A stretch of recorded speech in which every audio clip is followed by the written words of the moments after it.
What up, witches? I'm Candy. And I'm Jen. And we're the Cornfield Coven.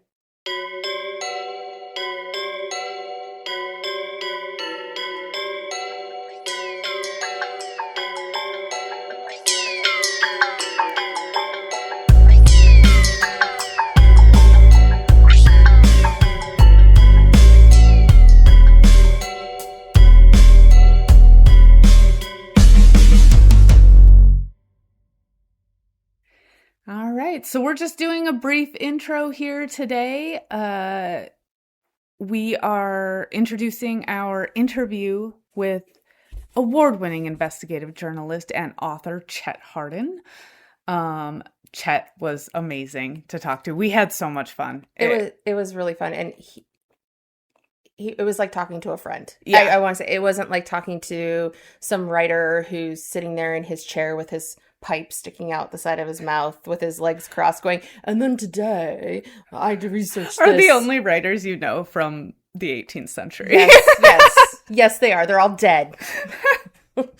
Chet's alive. Chet's alive. Anyway. He's going to be like, oh shit, why did I even talk to these ladies? Oh, he said he liked us. That might have changed now. I was going to say, intro. So does that include like, we're in with the yeah, what's he supposed to say though? I know. Like, these bitches are crazy. He's going to like block us from everything. All right. Moral of the story. Chet is awesome. Great conversation. Please enjoy our interview. Go get his book. Yes, go get The Vampire's Cult by Chet Hardin. Support an author and read the book. Yeah. All right. Enjoy. Bye, witches. All right. So, Chet, thank you so much for agreeing to do an interview with us. And thank you for contacting us and sending us the book. And I absolutely loved it. It was fantastic. Thanks. I wish you could have seen my face when I picked up the package.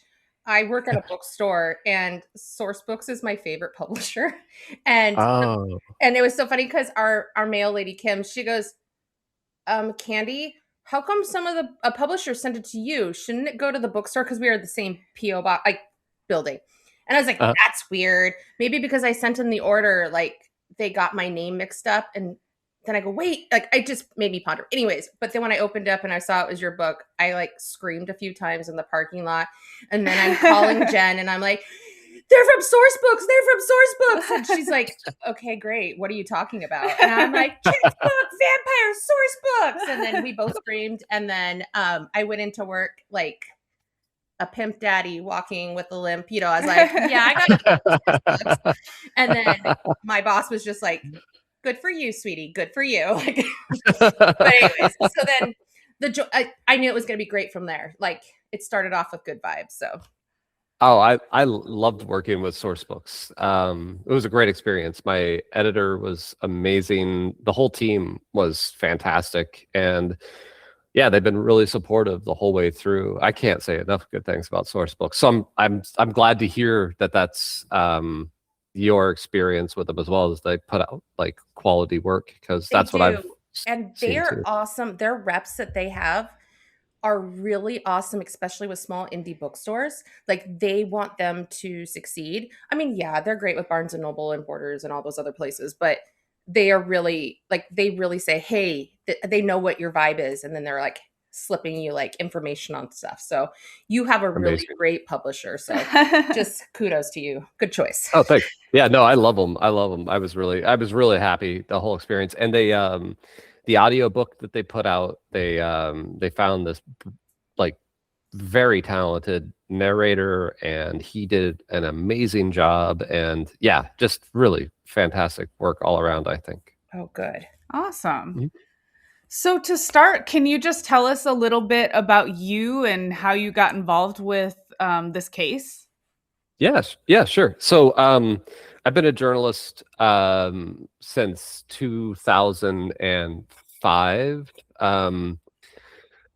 Back then, I didn't really know what I wanted to do. I was in community college, and I needed a job. I was studying history or something like that, and I was like, I need a job. So I opened the classifieds, and there was a job for a landscaper, and it started at 5 a.m. And there was a job for a copy editor at a news desk at a small daily paper, but it started around like 1 p.m. So I went with the later I was going to Yeah, time. at 20. Yeah, college definitely. student. Do I want Yeah. 5? Do I want 1? Do I go to bed or do I go to sleep? Totally. It's like 5 a.m. is just not a time that I'm going to wake up for. I mean, I might stay awake too, but not wake up for. So, Gotcha. so that's how I began my career as a journalist. And I got this job at this copy desk, and I worked it for a year, and then I jumped over to an alt weekly in Albany, New York called Metroland. It kind of exists now, but it doesn't exist in the same form that it did when I got my job as the news editor there. And I was about a month into my my working there, and I got a cold call from this lawyer in Albany whose name was Joe O'Hara, and he had been a fixer for Nexium. At the time, That's right. nobody knew Nexium, right? Like outside Right. of like very small circles of people knew that name. And he said, "Hey, I got this story. I think it's about. I think you might be interested. It's about I think some people might call it a cult." And I would I call it couldn't. a cult. If Oh yeah, if the my leader God. says at any point in time, it's not a cult, that's your first clue that it's a cult. It's totally a cult. Right. Exactly. Yeah, so I couldn't set down the phone fast enough, right? I was at his office, like a cartoon character. And he introduced me to Tony Natali and the cult deprogrammer Rick Ross, and it just from there I found my niche, right? I started writing about Nexium quite a bit. I was the first person to report that Allison Mack and Nikki Klein were members. And I knew they were members because they were just kind of hanging out in Troy, New York, which is a little city outside of Albany, where I lived. And they were like hanging out with my friends, like going to the bar with my friends. And I was like, why are these actresses in Troy, New York hanging out with my friends? Right. And You're like, I know I'm cool, but am I that cool? totally, right? It's like, this is a weird moment. And come to find out they were members of Nexium. And so I reported on that. And then I found out that the Dalai Lama was coming to town for Nexium. So I reported on that. And that kind of got me invited to a volleyball game with Keith. So I went and played volleyball with him at midnight out in the country. Man. Creepy scene. Yeah. It was weird. It was weird. Yeah, you can take away the volleyball and the midnight, and it's still like the creepiest thing I've ever heard of because you met up with Keith Raniere at midnight in the dark. Totally out in the country. I was like, my wife was like, "You sure you want to do this?" And that's before Life 360. So like you couldn't even like ping for help. Oh, no.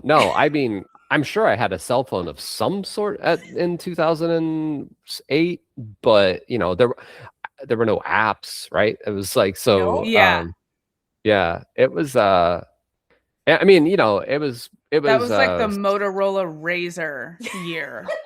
Totally. I mean, I don't think I even had a BlackBerry yet. I think I was amazed by BlackBerry at some point around then. So yeah, no, it was kind of a dumb thing to do, but I did it, and it was, good. It was worth it. I got to hang out with Keith and play volleyball with him and Allison Mack, and kind of got a up close view of him, which was as unnerving as you would expect it to be. Yeah.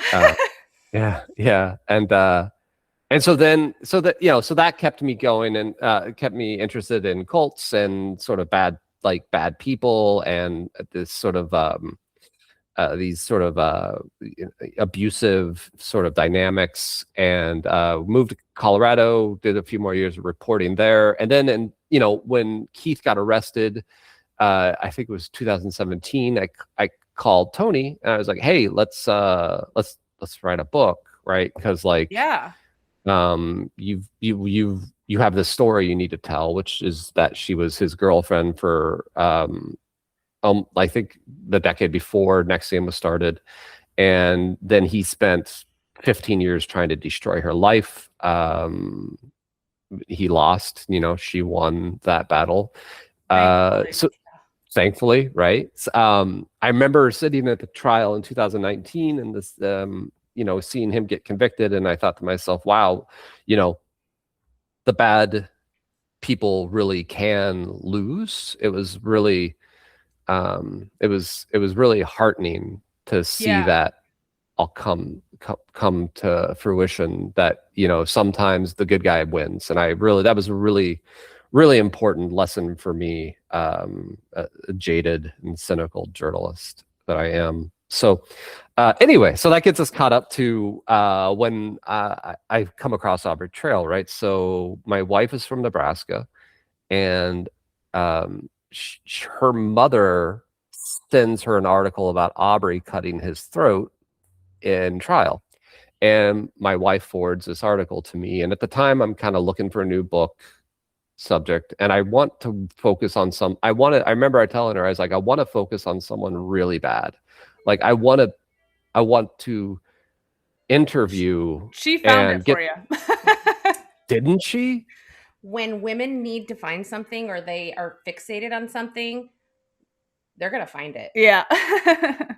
It's a superpower. It's like, it was literally a week after I told her I wanted to find a really bad person to write about. It was boom. It was like delivered to me. And in fact, this whole book, that whole experience of writing this book, felt like that. It felt every step of the way. It just sort of like the door opened and it was like, here's the next piece that you're going to need for it. It never felt like I was beating my head against the wall on this book. So it was a good experience that way. But awesome. yeah, so she sends me this thing about Aubrey Trail cutting his throat and witches and midnight rituals and blood sacrifices. And yeah, that's how I got started. I say, you're in. Okay. You're in. Yeah. Yeah, definitely. All right. So we think we know the answer to this, but were any of the witches real people besides Miranda, who didn't know she was a powerful witch? It's funny because I intentionally never answer that in the book, right? Because I wanted to create that sort of like destabilizing effect that being gaslit can cause in people. Yes, and I loved it, but I'm also, good. But you are right. No, I don't think any of those women exist in the way that Aubrey said they exist. Now, right. I do know I was able to track down real people who probably were the inspirations for these witches. Okay. So they are based, just like as Miranda is based on a real person. Some of these and Tina is based on a real person. Aubrey does base these witches on, I think, real people. And I didn't, I tracked out a few, like I was able to confirm that a few existed. And then I kind of stopped because I was like, okay, I see the game he's playing. It doesn't really matter if I find Boots, right? Like, right. Boots she's not one of the ones I found, but it wasn't hard for me to believe that he might have known, wait, was Boots the lawyer? No, Carly's the lawyer, right? It's not hard to imagine he met a lawyer once in his illustrious criminal career. Yeah. Right. Yeah. And as creepy as he was, that, he took a infatuation with them and turned it into something sick. Totally. Exactly. Yeah. Yep. What happened to the bodyguard / Robert I think was his name. He was there when Bailey's grandmother dropped her off for her first date with Yep. Aubrey. And then later in the story, I think Bailey thought someone was following her, and Aubrey said, "Well, yeah, that's Robert. He's always watching you." And I don't know if that was true or not, because I think even if he didn't have someone following her, he was going to say he had someone following her because the opportunity presented itself. But there did seem to be a real person there that first time. Whatever happened to that dude? That's an interesting question, because I did figure out who he is. Okay. And but I don't want to go into that too much, and I left him out on purpose, like Okay. because of his, mostly because he didn't play a large role in this, in the book itself, and but he, he played his part. He did drive Aubrey around, and if Aubrey is to be believed, he did it for quite a few months. But he did sort of disappear once Aubrey got his driver's license back, and I think he also kind of disappeared once Bailey just started driving him around. He lost his usefulness, but he is a real person, and I did track him down as well. Okay. And I totally respect, leaving him out. He deserves his privacy. He didn't have anything to do with the murder, and that's the way I saw it. I kind of had a job. Yeah, I mean, it was like, if it came out at trial, I felt it was like completely fair game to use in the book, names and stuff. But since he never really figured into the trial or any of it, but I don't know. So, and this is when Aubrey gets really confusing, because I don't know if he was actually supposed to be Robert, or if Robert was another person. It's really confusing, because Aubrey at one point starts going by Robert as well, right? When he's dealing with Hannah. So it's like, there's like I don't know if he's supposed to be Robert. That's what's so tricky about Aubrey Trail, is that there are so many lies, and they're all sort of partially based on true things. If Aubrey tells you something, you cannot believe it. You have to verify it if you want to. It's just every word out of his mouth is a lie, self-serving, or not even self-serving, just a lie. It's really, he's a confusing character. Interesting. So he had so much money, and I know they were making hundreds of thousands of dollars running these scams. But just a couple of questions about that. Like, were the gold bars real? Did the police find those in that apartment in Wilbur? I don't remember them finding gold bars in the apartment. Okay. So I just wondered if he did something with them, or if they never really existed, or, if they were fake. And then I do think they were real. I mean, I do think he kept gold, but I remember Anastasia saying that Aubrey would hide money all over the place, in different, not just in the apartment, but outside of the apartment. So we've got like a Fargo situation. Maybe, yeah. Buried in the snow somewhere is a suitcase or a briefcase full of gold bars. That's crazy. Let's go on a treasure hunt. Makes you wonder how many people have gone to that apartment. And then after his sentencing, he's having like friends put money on Bailey's books and stuff. Like, where have these friends been the whole time, or where is his money coming from? Because, he was also indicted on all the charges for the fraud. I would assume anything he had to have been taken away.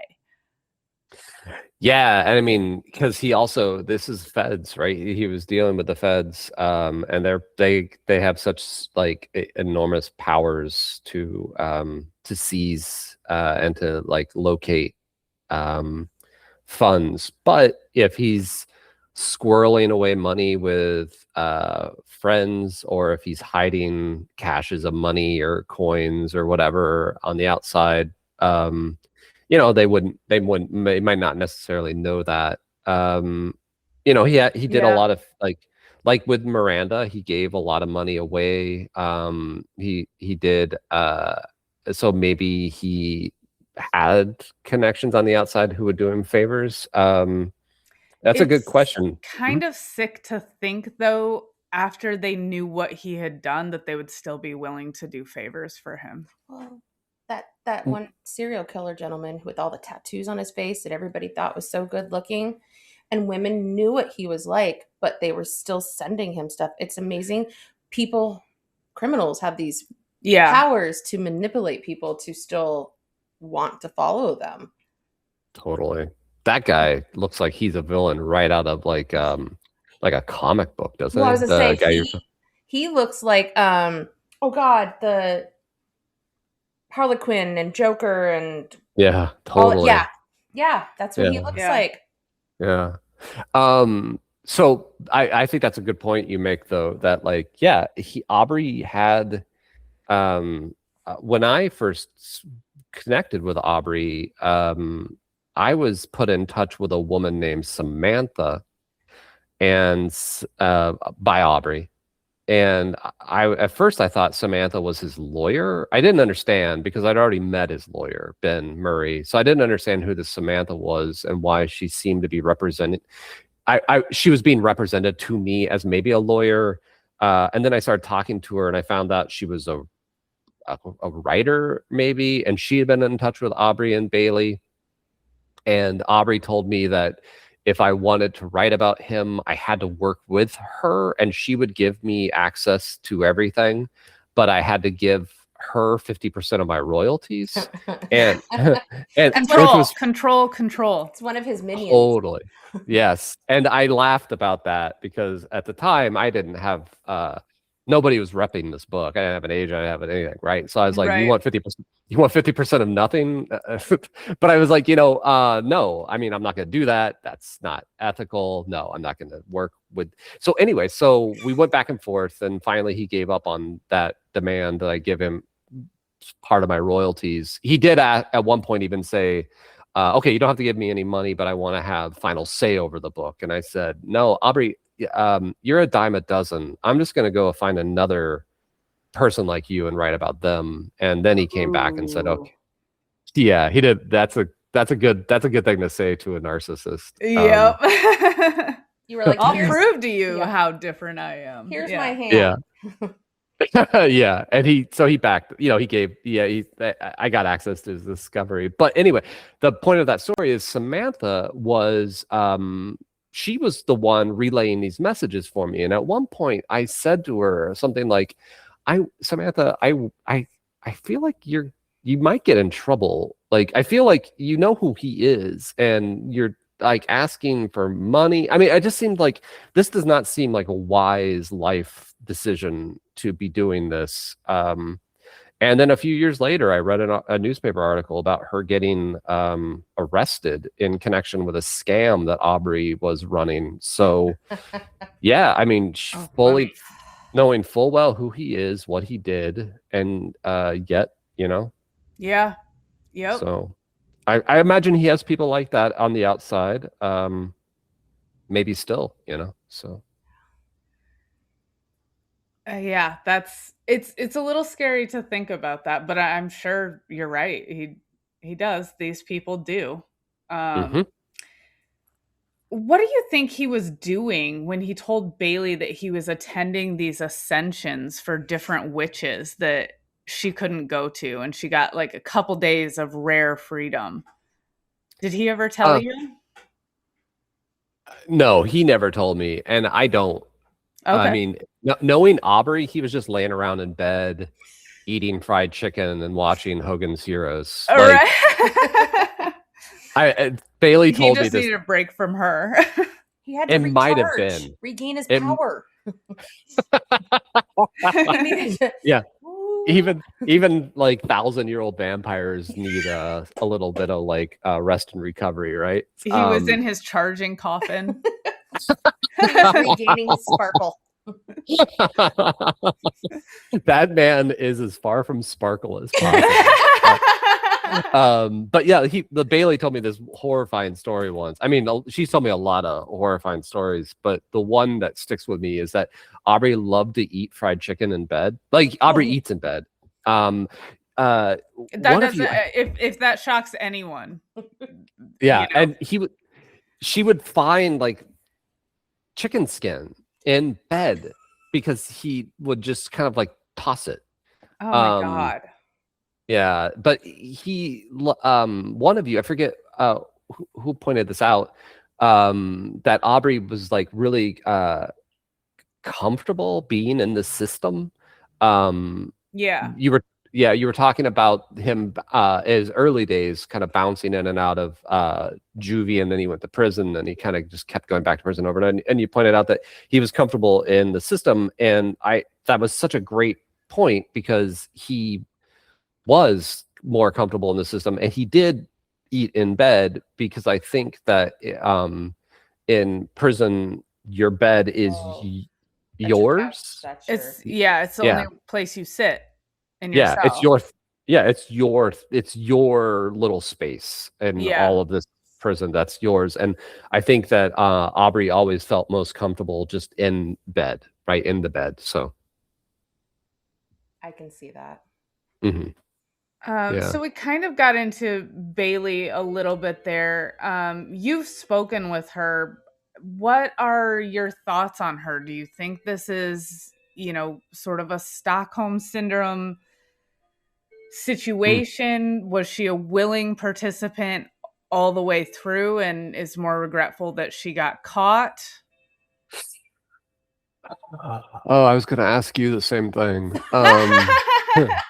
Accurate. I mean, I have spoken with Bailey a lot. It took me a while to get her to talk, unlike Aubrey, who wanted to talk immediately. Yeah, we mentioned that too. It's very obvious that Aubrey loves an audience. And, yes. He'll say, I'm not going to say anything to you unless you meet my demands, but then he can't keep his mouth shut anyway. That was another point you brought up that I thought was hilarious. That it's like he makes these demands of the police and then immediately just like backs down. Yeah, because he has to have attention on him. He's afraid of not being seen or heard. Yeah. It's a strange pathology. Bailey, so anyway, so it took me about 7 months to get to talk to her, and then we started talking, and we really haven't stopped. I got a text from her this morning, actually. I don't know what to think about Bailey. If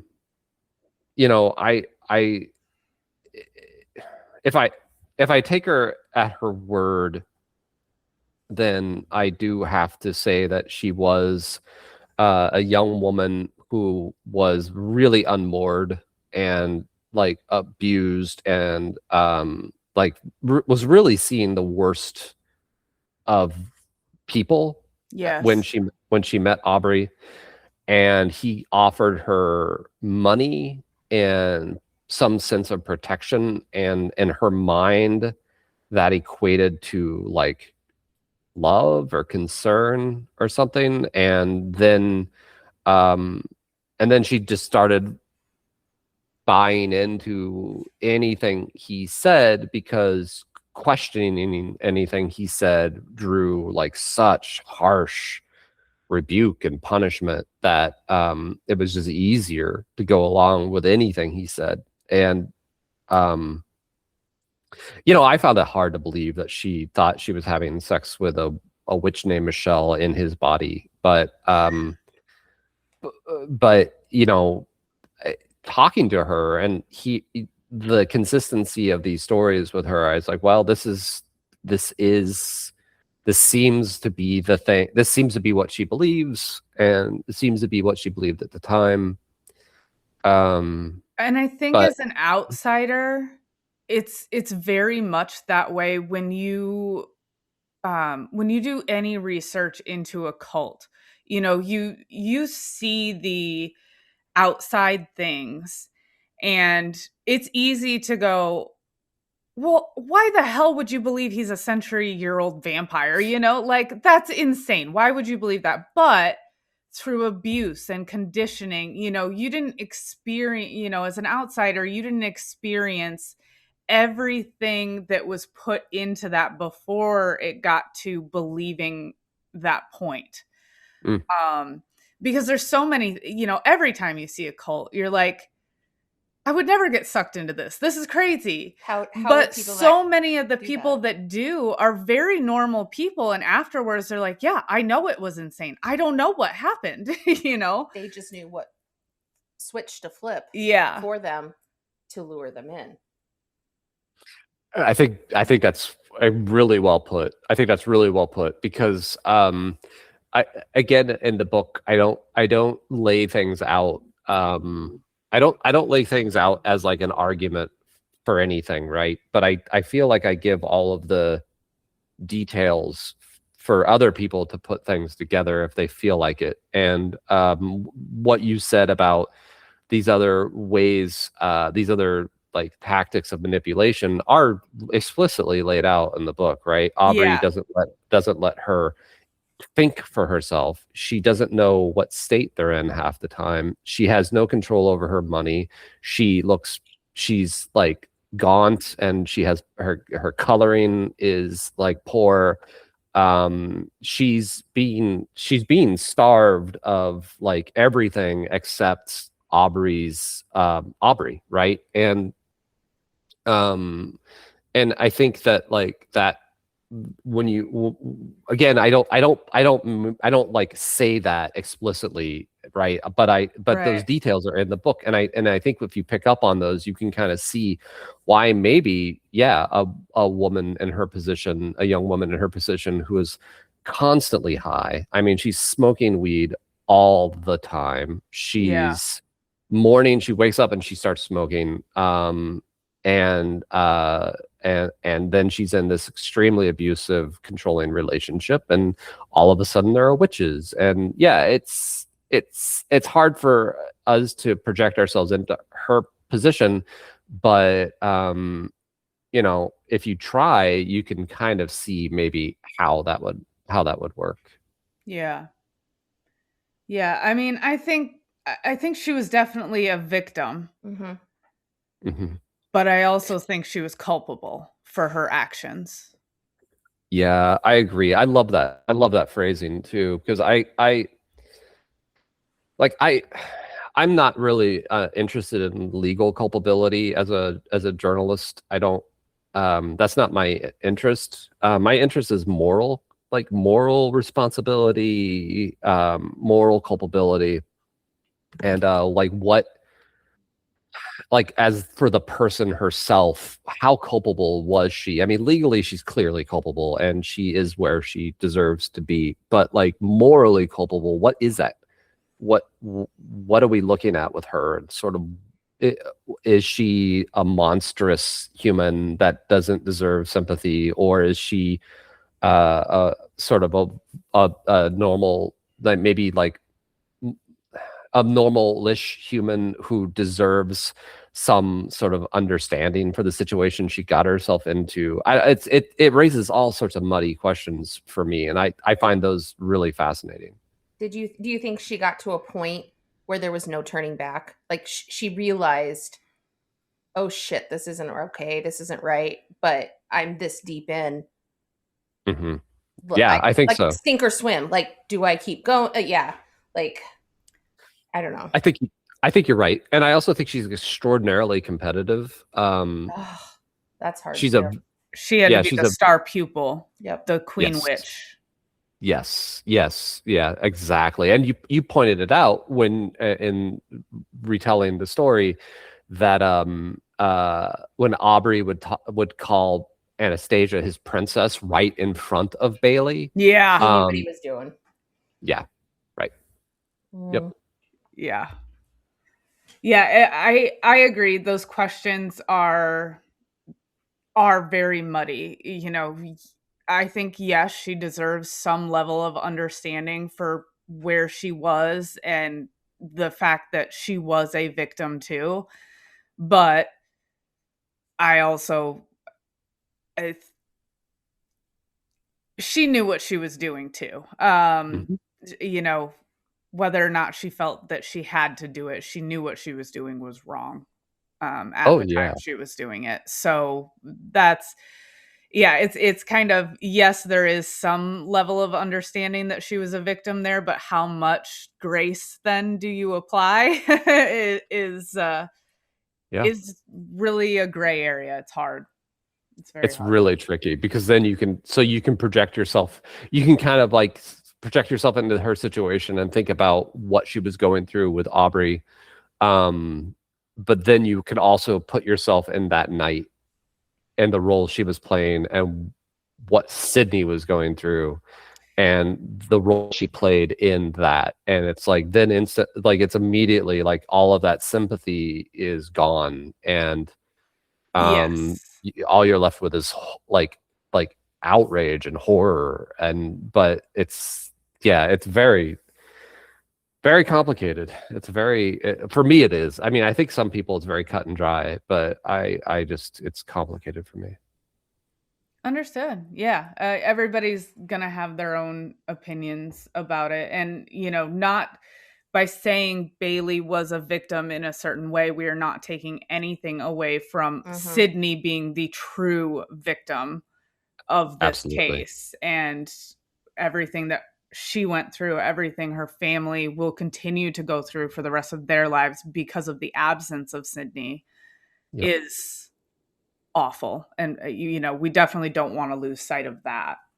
Oh, no, definitely not. And you know, the I mean, just I think there's a quote in the book where Bailey even points it out that, you know, just driving Sydney there that night, how do you even forgive that? And I mean, it's true. Yeah. How do you forgive her for doing that? It's unforgivable.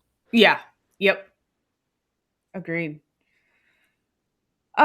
So Aubrey, I know that you've got crazy stories. His lawyer mentioned, you quoted him in the book just saying, um, how crazy it was to talk to Yeah. someone like that. So I was just kind of wondering what it was like for you. What do you want to tell us about Aubrey Trail?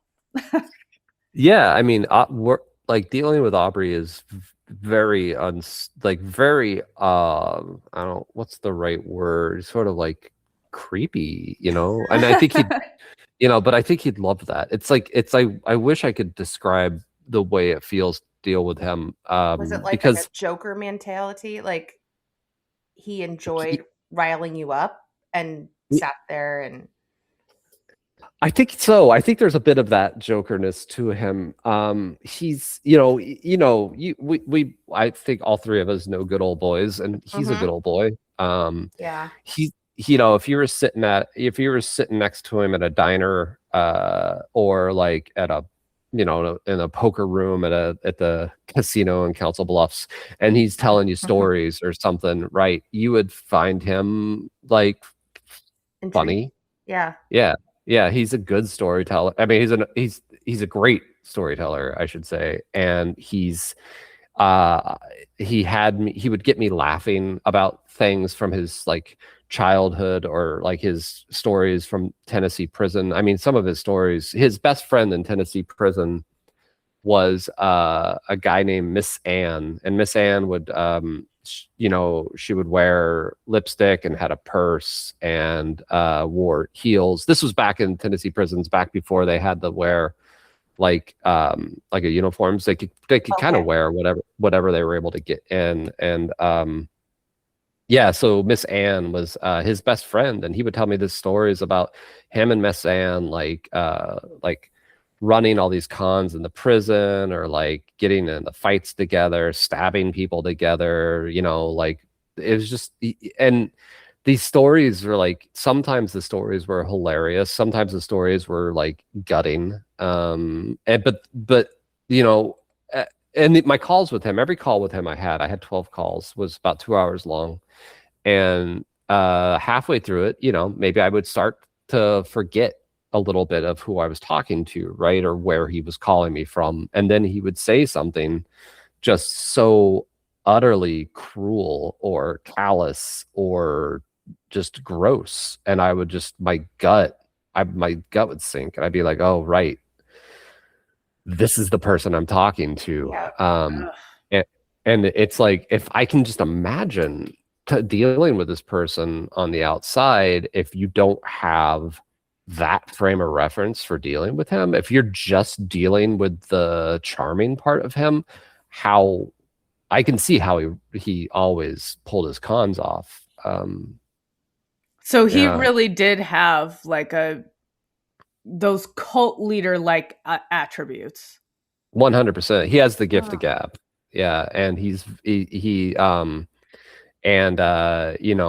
it, but there was never any, like, a friend of mine always said there's no there with Aubrey, and I think that that's kind of true. That, like, once I went into this thinking that I can, like, drill it down into this person and sort of, like, find a thing to focus on or to grasp a hold of, and there is nothing. It's this charisma and this storytelling, but there's no depth there to explore, or at least there's no depth there that you can explore with him, because he's just so on the surface. He's a surface person. That's Yep. Yep. He has his wants, he has his desires, and he has his tools to get the things that he wants. And that's the level he's operating at least the level that he exposes. I don't know if there is, like, a deeper thing going on there, but I never was able to see it.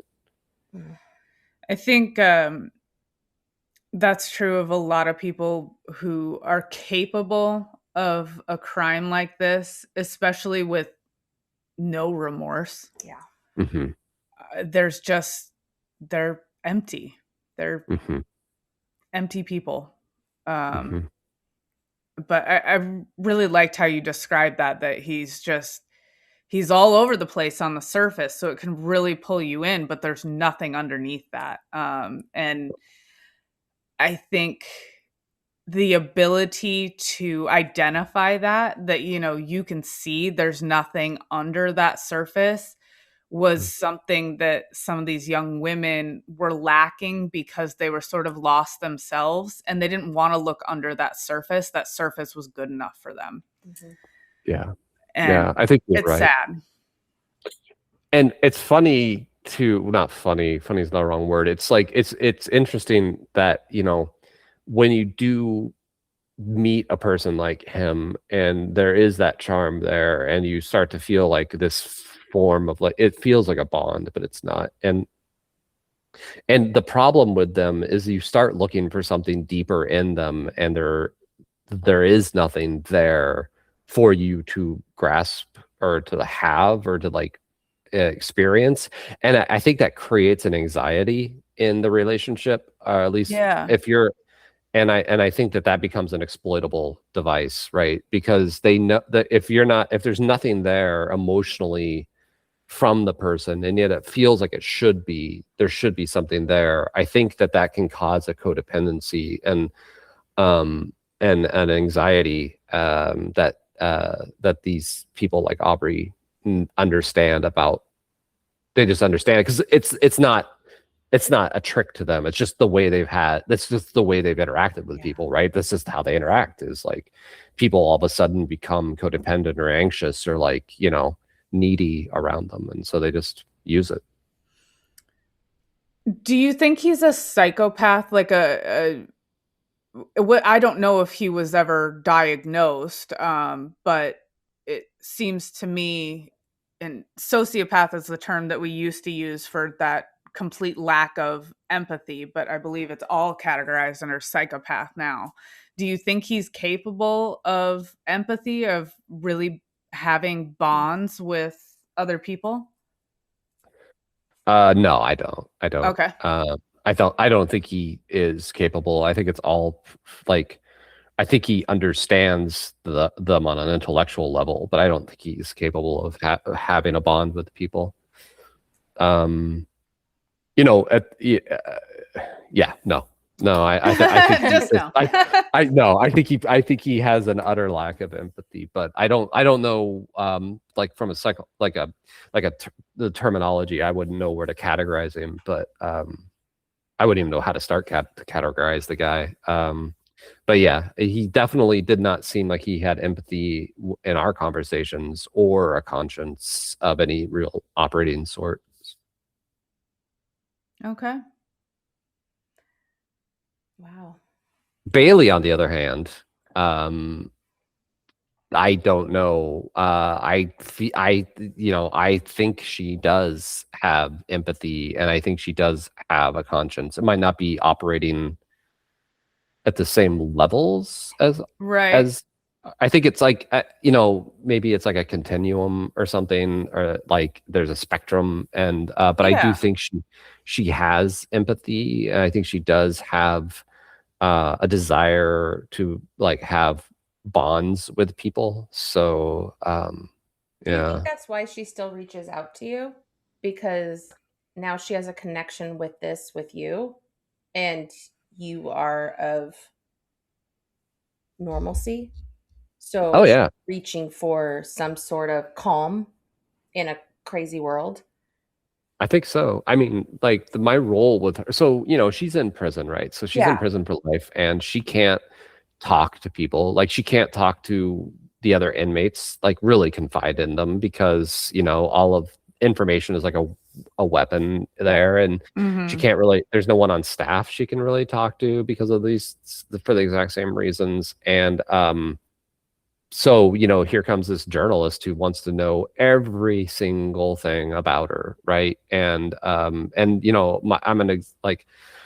exhaustive when I talk to people. I'll try to get as much out of them as possible. And so if I talk to Aubrey for 24 hours, I talk to Bailey for 70, 80 hours. I mean, just, yeah, we just and these conversations would be the same length, about an hour and a half, 2 hours. And the first 40 minutes of it would be just catching up on her day, like what's new in the prison. And so we would just chit chat. I mean, she would tell me things, right? I Hmm. felt like at some point I became like her therapist. An Uh unpaid therapist. an unpaid therapist and an untrained therapist. Very, very dangerous. But like I just listened to her. I'd listen to her, and then I'd ask questions wherever the conversation was going. I didn't really approach this as I didn't go in with like, I have a list of 10 questions. We're going to answer these questions, and that's that. I was much more conversational. So I do think that, like, yeah, I think there was a bond formed there because she told me. I mean, the second to final chapter in the book, I was the first person I think she ever told any of that stuff to. Yeah, that was soul crushing. Yeah, exactly. And I think that once you've confessed something like that to somebody, it does form this bond. Yeah, so I do think that is why she still reaches out, and she reaches out because I still respond. I mean, I still talk to her. Like, if she wants to talk, I'll talk to her. I'm not gonna stop. So That's Yeah, nice. yeah. that's very kind Again, of you. it's complicated. Yeah. Yeah, yeah. It's a very weird dynamic. But yes, that confession, that was in a meeting. It was I visited her, and I think I visited her 4 times total, and yeah, that was during one of those visits. So Okay. Wow. yeah, Yeah, and it's almost like she's given you this, and maybe she wants to sort of maintain that bond too, to make sure that what she gave you is safe. Yeah. yeah, I mean, she knew you were gonna put it out there, but I mean, safe for her emotionally. You're not going to just turn your back on her now or something like that. I don't know. Just So thought. weird, right? No, I know Yeah. it's such a strange situation I've gotten myself in. The the yeah, she did actually ask me though not to she was like, your book's not going to get published before my appeal, right? Because I think she was worried about the confession affecting her appeal. So, which was one of the things that made me think that it was more like maybe it was true-ish. I don't know. I couldn't. I'm really torn on that, like how true all of that is. Like, I think again, one of you pointed out during your podcast that like they had talked about using tarps out in the woods, Yeah.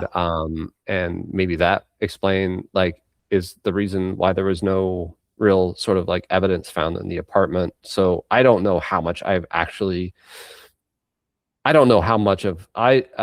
any of that confession is true. So I do think it fits with the condition of Sydney's remains yeah, better than the prosecution's theory that she again, I yeah, explained that in the podcast too. I totally understand that they have to go with the simplest possible theory that fits the evidence. mhm, Um, for the sake of presenting it to a jury. We've seen that in other cases before as well. Even if they know there were other more complicated factors, they have to go with what they can. yep. And I do think that the condition of Sydney's remains allude to a lot more happening than, she was killed within seconds of entering the apartment. I agree, and I also like that was actually the first time I'd heard someone put it that way about the prosecution had to keep their case sort of simple and direct and as close to the evidence as they possibly could. And I had never thought about it that way. That was the reason why they did that. I'd kind of thought that maybe they actually were operating like it personally on their own like personal level, that was also 100% true. I never really thought about the fact that like, oh no, they're doing that because strategically it's easier to pull off making a case like that. So thanks. I'd never thought of it that way. It was good Oh, insight. thanks. Good job, Jen. Good job, Jen. We ran into that with the Kadari Johnson case that Mhm. we covered as well. It was another one where I think there was more complicated factors, and I think it might have even been in the documentary that they the prosecution is always gonna do that because if it gets too complicated, then the defense can jump on those complications and start twisting things around, and then you lose the jury focus on this murder happened. These people Mm, did it. And so yeah, that's always something I kind of look for, and it makes sense. I understand why they do it for a strategy. But mm, yeah, I do think just based on the condition of the remains that unfortunately there was a lot more that happened. yeah.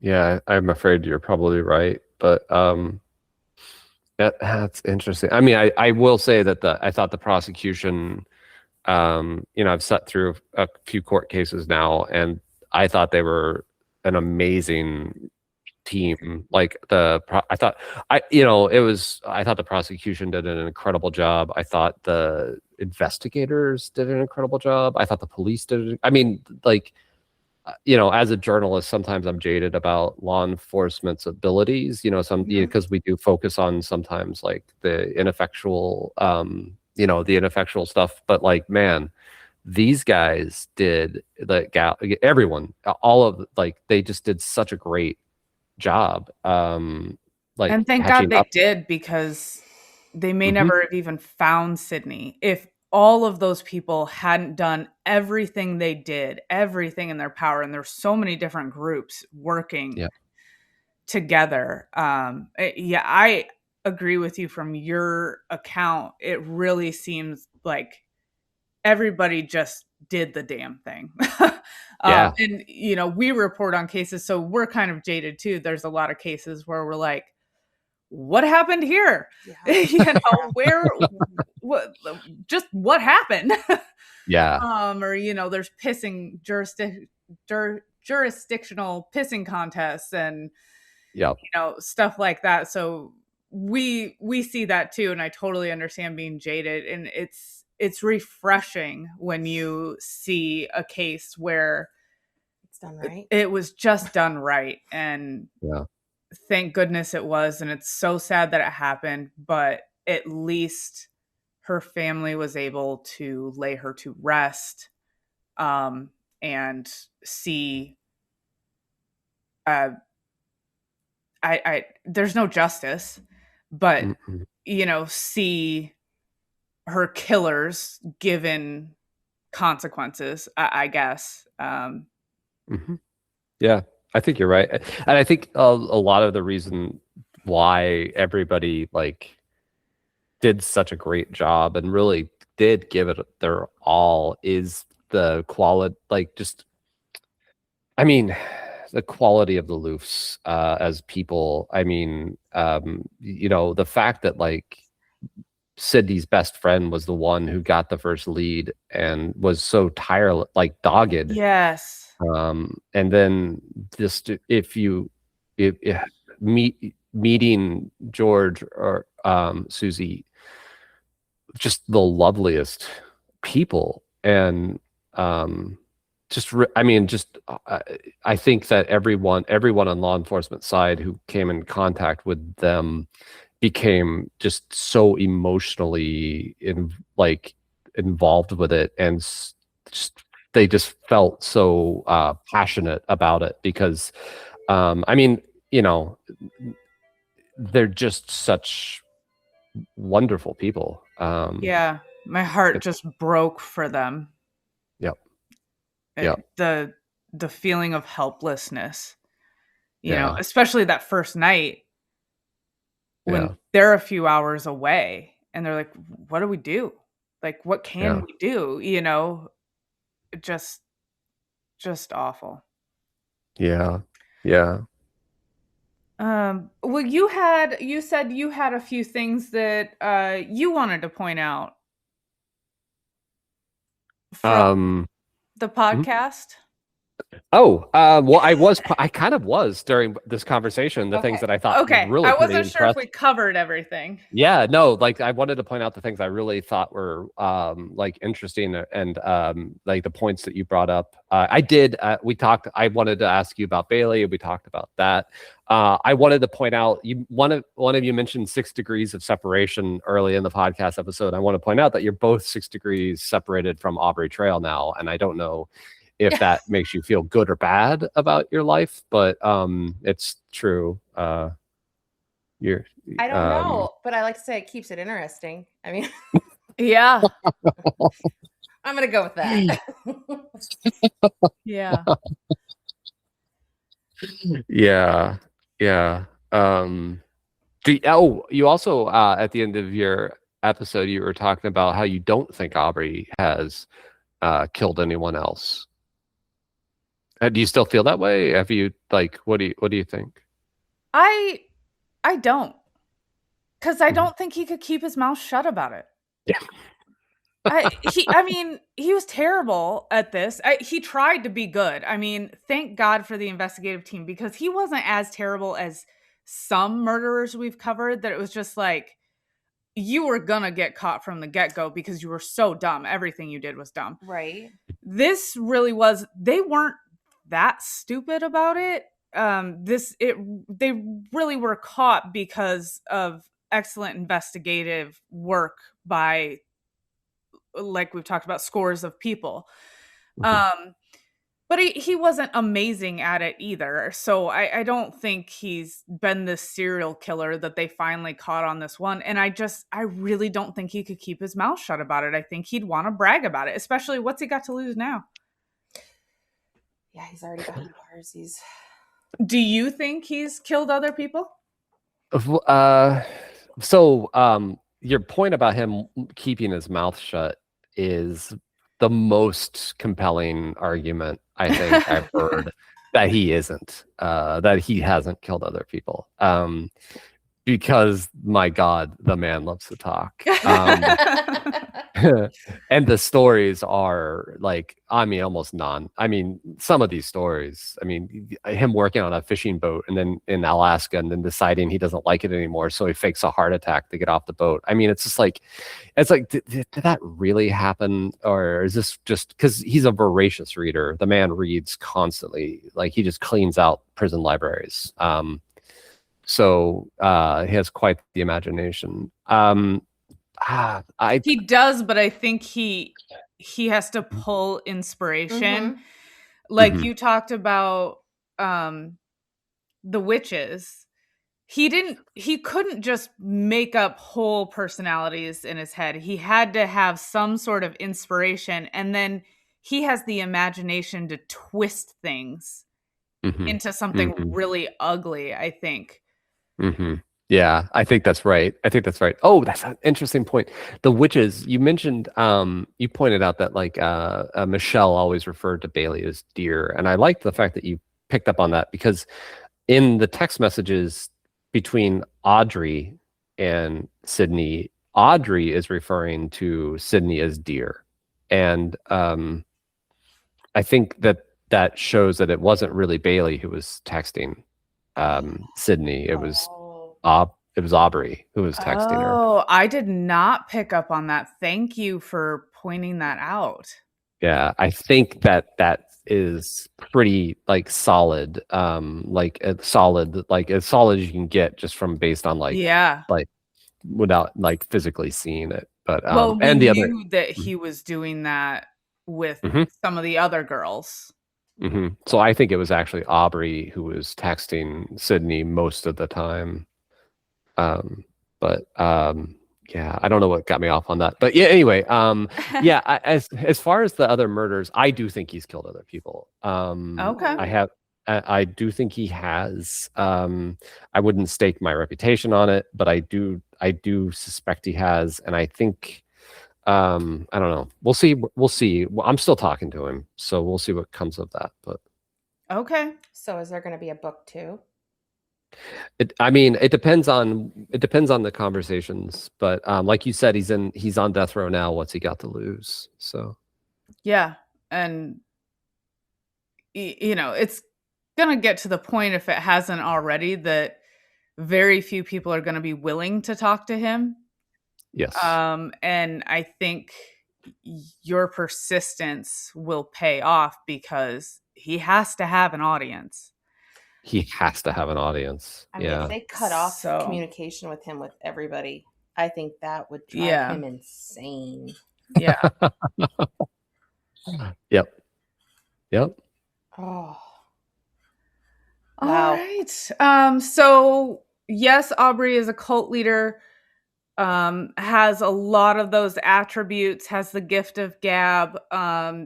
You are still meeting with him, but we don't need to worry about you, right? You have your defenses up. You know what? If you are not doing an ascension and becoming one of his witches. No. That you know doesn't what? sound if fun. He threatens you, you just tell him he has his witches and you have your witches. You have your cornfield coven crew to come get you. That's awesome. I'll let him know. It's a battle of witches. Oh man. All right. Well, you know, I hope I did justice to the case. I don't know that I can do justice to your book. It's just amazing. It's really everyone needs to go get it, read it. It's all consuming. Yeah. I really would have read it in one meeting, but I had to go to bed. so I really appreciate that. And I do think, I liked your episode because, you know, so it's the details matter, and you really did pick up on the details in this case, I thought, and presented them well. So I knew this conversation was going to be good because I could, you know, I thought it was well done. So Thank you very much. Really good with her investigative skills. So if you ever need her to dig something up for you, she's good. She's good. Okay. That's why I mainly focus on the ghosts and the dead people, because the info is all there. Jen, though, like if we need to find something out, she's on it. Like bloodhound on it. It's awesome. Amazing. I'm a technical writer by trade, so it's my obsessive compulsiveness that's coming out. Cool. Nice. Yeah. Awesome. But thank you so much for doing this interview. We really appreciate it. We've had fun talking with you too. You're a fun author, not stuffy. Glad to hear that.